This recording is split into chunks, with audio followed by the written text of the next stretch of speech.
This is the Extra Point Podcast. During this podcast, we will dive deeper into our Sunday teaching and share practical next steps for your faith journey. Now, let's kick off the Extra Point.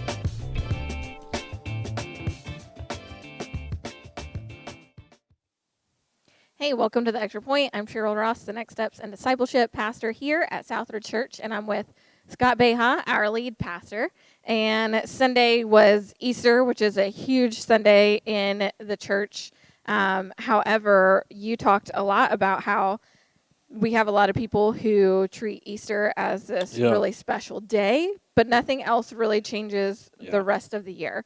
Talk to us a little bit about that and what you really were trying to get across with that. So about 5 years ago, we read a book as a staff called The Unsaved Christian, and it dealt with a bunch of different cultural type of Christians. And one of the whole chapters was about people that show up at church on Christmas and Easter. And I kind of realized over the last couple of years, I've made two mistakes in Easter. Well, actually, three mistakes in Easter preaching. The first was, and I talked about this a little bit on the potluck that'll be coming out, but the first was when we didn't used to have a Good Friday service, we used to always talk about the cross on Easter. And so we kind of fixed that by adding a Good Friday service because we're supposed to walk through all of those events on Holy Week. The next way that I was missing the mark on Easter was I would preach highly apologetic type sermons where I'm trying to defend the Christian faith. That's really not necessary on Easter. People are showing up on Easter for the most part because they have some level of belief in the story that we're telling. Right? Like people don't just show up because it's Easter despite not believing it, right? In that book, the guy makes a comment. He goes, like, we wouldn't just show up at the local mosque just because they were having a cookout. Right. If we don't actually believe what it is that they believe. He's like, so the people that are coming, that all these extra people, they're Christians. He said, so what you have to do then is not preach like they're non-believers and not preach like, this was the third way that I would kind of say I got it wrong. I would preach really kind of inspiring messages of like, and really none of it ever really hit the way that I was hoping that it would. And so I'm reading this book, and the guy's like, what you have to do is these people consider themselves Christians. That's why they show up at Christmas and Easter. He's like, you have to help them see the ridiculousness of just showing up for Christmas. Like, what is the point? Right. Like, what is it that you are doing? And truthfully, like, I was like, no, I definitely agree with that. And so I knew that it would be a little bit of a different. I was actually pretty worried about it because I go, well, here we are at Southridge. We always tell people, like, invite your friends, invite your family. And me, even personally, I had a hard time inviting people last week, knowing that I was getting ready to go, seriously, what's the point? And so I struggled with that a lot. But then I was like, no, like if you only get one shot at it, it really doesn't matter if you upset the Easter crowd because they're not coming back next week anyways.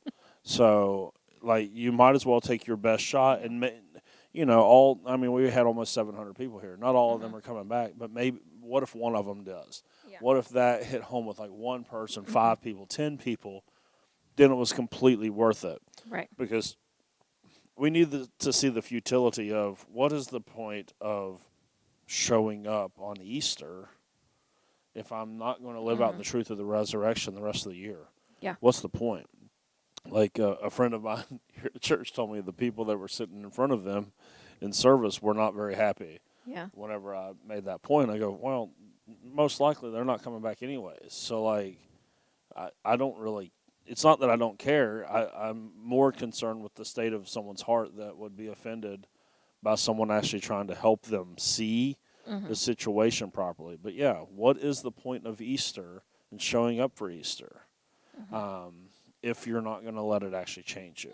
It just seems futile. It seems like you could just go and do anything else And then that's not even to mention the fact that, like, how many people show up at Easter egg hunts and do Easter baskets while sitting at home on Easter Sunday morning and giving no credence to Easter whatsoever, like the real actual reason for Right. Easter. What's the point? Like, what are you doing exactly? Like, it just doesn't make any sense to me. Yeah. At all. It's Right. like I'm not a bunch of the people I follow on social media for like sneaker content. A bunch of them are from the Muslim community. I didn't celebrate Ramadan with them just because I was like, oh, that's cool that you guys are doing that. Let me do that. No, I don't believe that. I'm not going to be changed by that. So, like, why in the world people like marginally associate with Christianity without actually like accepting the truth of it? It's because we don't do that. And my whole point with the Ramadan or these other things about going to the mosque is not to like try to be negative towards someone else's worldview, but it's just like you see the ridiculousness of it. We don't do that for other religions. Like, we don't go like, oh, here's a high and holy day for Buddhism. We're gonna no. So why do we do it for Christianity? Like, where did this idea come from? And the church has to stop coddling people that are stuck in, especially here in the Bible Belt, in just unbelievably unproductive religion and helping them see the truth of the fact that Jesus is king. And if he's king, then you don't just show up on certain Sundays. Like, it's really not about showing up like at all. It's about everything else. It's about, are you actually following Jesus every day of your life? Yeah. Like, it's not about a church service ever. Right. And I realize that we've been part of that culture for a long time, and trying to change that as much as we can for our people will be it's a tall task. I get it. Because I know we even do different things as a church for Easter, right? And so we make a bigger deal out of it. So of course, I understand why people would show up when it's not normally their custom to show up and do so. But even that, like, I want us to even take steps next year to go like, look, Easter is an incredibly special day for us because we're celebrating something. We're bringing it to mind, but like, I don't want it to be this like thing that we put up on a shelf that the community then goes, oh yeah, let's show up for that, but then not let it actually affect us. Right. And I think that's the hope. Like, the hope is that they do show up, but that they are changed. And I think that's the truth that you were trying to get across on Sunday is that, hey, like, we're glad you're actually here. It's not that we don't want you to come, but we want you to surrender your life to the King and allow him to rule and reign in your life, like to prioritize some of those things that we talked about last week, like to actually allow him to reorient your life, to prioritize him in everything that you do and everything that you say, that when you leave here, you are not the same. That is the hope. And so like there's been times in ministry I would love, like, after Easter to like call my friends in ministry and be like, man, we almost had 700 people this weekend. Like, how amazing is that? I was talking with my friend in ministry yesterday, and I was like, yeah, we had 683 people here, but I don't really care. Because if they're not going to come back and actually let it change them, then all they did was take up a seat. That's all. That's all it was. Yeah. And I love those people to death, but like, that's just the reality. Like, 8 years ago, I would have been like, oh my gosh, I got to preach to 683 people. How amazing is that? But I'm probably just more focused on helping people. Like, let's not just try to fill seats, but like actually disciple people into. And there's so much of that going on around here. And it's not by the hundreds and the thousands, but like in the individual people's lives that we're walking with. Yeah. That is so much more exciting to me than however many people show up on Sunday. Right. And I think that's where, like, we've shifted as a church too about talking about we're going to prioritize engagement over attendance. Like, that matters more, because at the end of the day, like, if it's just someone's just filling a seat and they're not actually changing their life, if they're not actually allowing God to transform them, then what's it really matter at the end of the day? Yeah, the only thing that matters for is whenever we talk to our friends in ministry, we can tell them how many people come here.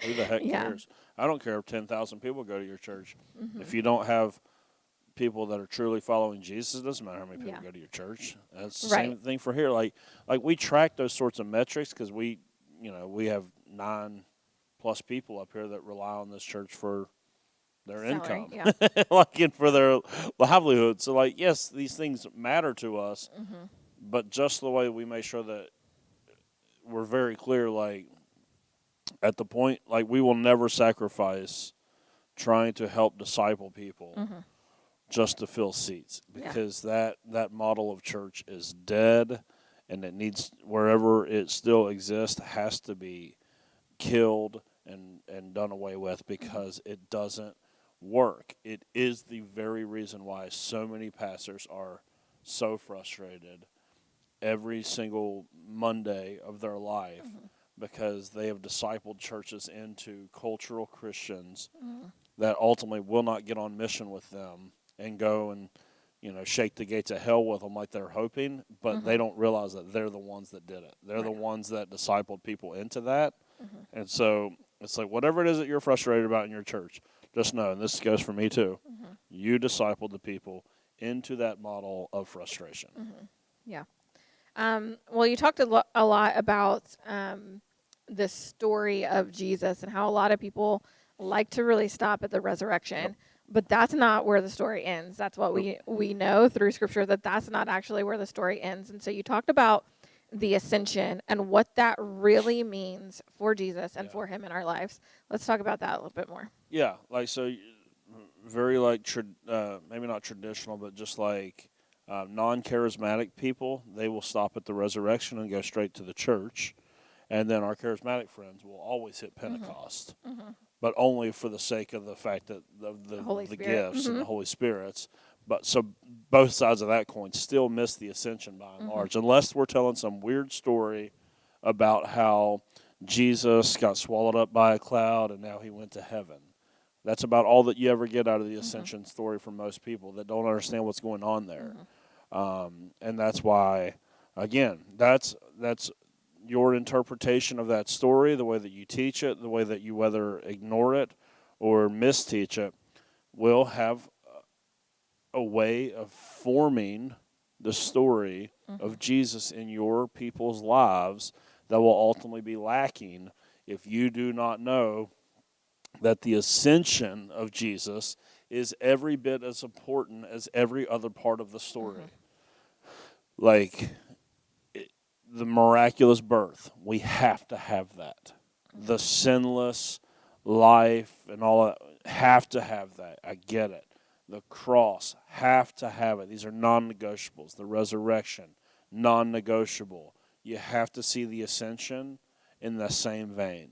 It is a non-negotiable of Christian theology to understand that this was not some magic trick at the end of 40 days that Jesus just goes behind a cloud and poof, he's gone, and that means that we're all going to heaven someday. That is not the story being told. That is, in fact, if you are not, and this is how we've gotten all this sort of weird off-base theology in the church, even though it's the most popular stuff in the church, it's all off-base. Because if you as a Christian do not start with the same hope that the first century Jews of Jesus' day had, then you will ultimately end up in some weird theological realm that is adjacent to the truth but not actually true. Right. And the first century Jews were not sitting there thinking, oh, one day we're going to go to heaven. That was not a thought in their mind ever. Right. The hope of the first century Jews, as well as every century of Jews before that and after that, has been waiting on God to exercise his dominion once again over the whole created order, to redeem it and renew the created order. Their ultimate hope for the first century Jews was always grounded in the promises all the way back to Abraham, Isaac, Jacob, David, all of these, that God would one day renew all things and would once again, just like he was in Eden, be with his people, be the central focus of all of creation. And humanity would rule and reign alongside God in a redeemed and renewed creation, just like it was told in Genesis 1 and 2. Mm-hmm. That was always the hope of the Jewish people. Like when God calls Abraham, he says, you are going to be blessed so that way you can be a blessing to the whole world. Mm-hmm. Not escape the world, but be a blessing to the whole world.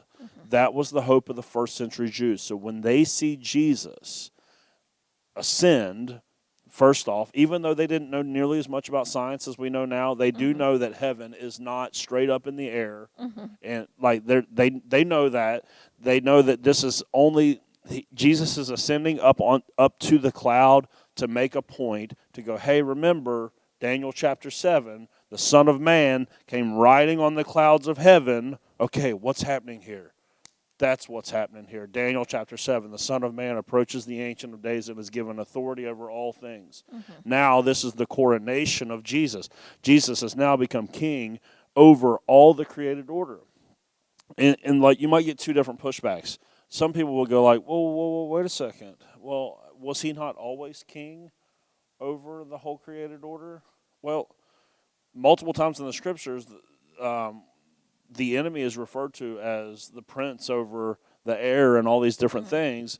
And so I would say, in some sense, God was always sovereign. Absolutely. No doubt about it. God was always sovereign over the created order. But what happened through the death and resurrection and ascension of Jesus was the nail in the coffin for evil and death and sin. It was the nail in the coffin. It no longer was going to, it was only going to exist now as a death rattle until the final consummation comes. Right? So that's what's happened here. So yes, in some sense, God has always been in charge. I'm not saying that. I'm just saying that the coronation of Jesus, the transfer was made to him as now he is the king over all creation. And so some people will push back on that. Other people will push back and go, well, like, my goodness, if you're telling me that Jesus has been king over all creation since his ascension, then he's doing a pretty crappy job at being king if you look at the state of affairs. And again, that's that death rattle. That's evil and sin and death have been decisively given its final blow. However, until the full consummation of the kingdom and the new heavens and the new earth, it will continue to do its worst that it can possibly do. Drastically weakened at this point, no doubt about it. And I know people that go, man, how could we say that evil is weakened when we look and turn on the news and it's like there's all these horrible things that are always happening? And it'll be like, well, first off, you don't know anything about the ancient world if you think that the world that we live in now is not drastically better than the world 4,000 years ago. You don't know anything about the ancient world whatsoever. And you also just have to realize, like, this is still, even though Christ is king over all creation, he is in the process of redeeming and renewing. There is a time, there is time built into all of this. The renewal process is going to take time, and the redemption process takes time. It's not something God does all in one instance whatsoever. He is allowing his kingdom, just like a little bit of leaven will infect the whole dough. That Jesus says this is how the kingdom is. It goes in, and it goes, and it begins to affect as it goes out. And so it's not something like just because Jesus is king over all creation, as evidenced through his ascension and coronation, that doesn't mean that he just went and fixed everything all in one fell swoop. Because, and I was just reading this morning, if he were to do that, you have to understand that all of humanity would then stand condemned. If he were to just go and try to right every wrong in one moment, all of humanity would stand completely condemned. And so he allows time for us to be renewed and remade back into his image, so the way we can be part of what he is doing. And so that's why he didn't just, whenever he took control, took back control at his coronation, he didn't just go, all right, that's it. Because then there would have been no hope for us. There would have been no, like, what are we supposed to do all these years later? Like, so that's not the way that he has ever done things. He's always been patient. He's always been given time for people to repent. And so if you go, well, if God's king right now, then he's doing a terrible job. It's like, well, first off, you don't know what you're talking about because you didn't live 4,000 years ago. You didn't live 2,000 years ago, whenever things were every bit as bad with the way things are. And then you also just don't understand the overall plan of how God is working his kingdom out. And so they're just not valid pushbacks. But if we miss the ascension, Jesus becoming king, Jesus being given honor and glory and authority and sovereignty over all of the evil nations of the world, because that's what's happening in the first part of Daniel 7, then you miss the whole story. You miss, again, this big cosmic story being told, and then you'll be tempted to whittle it down to something that you can understand, which will be some weird version of, well, we all sinned, and so Jesus took our punishment, and now we get to go to heaven someday. And you go, that may be enough to get you where you want to go, but you are missing the absolute beauty of what God is doing in history, if that's your view. Like, that's a hope. That's a very individualistic view where it's like, well, at least you're taken care of. But, like, if you were to grow up in one of these countries that still to this day are experiencing infant mortality rates that would just, those of us in America, that when one kid gets sick, we go like, this is horrible, start the GoFundMe account, everyone's just going nuts. Like, you go to a village in Africa where they're just dying by the dozens. Or you live in an area where kids are being trafficked left and right, and there's these oppressive regimes that are not allowing for economic flourishment and development, and you're just hoping one day those people are going to get exactly what's coming to them. That's why you have to have the grander story that allows for your hope to be fulfilled. That in Daniel 7, the 4 beasts come out, and God, the Ancient One, sitting on his throne, judges those nations. That evil will ultimately get what is coming to them. If you miss that part of the story, you might feel good because, well, I'm saved and going to heaven. But you miss the hope of, man, they're not going to get away with it. That nothing is happening right now. There's no oppressive dictators and things that, though it seems like they're getting away right now, listen, all the evil nations of the world will get their comeuppance when King Jesus comes back. And it will be evident whose kingdom is the ultimate, unshaken, never-ending kingdom. And he will put every single enemy under his feet, including death. And those of us who have joined with him in his new creation project will get to enjoy the fruits of our labor. That is a great hope that we can have. So we hope that you have taken what was said and allowed it to hopefully change your mindset, change your heart, maybe put him in a different position than what Jesus has been in your life before.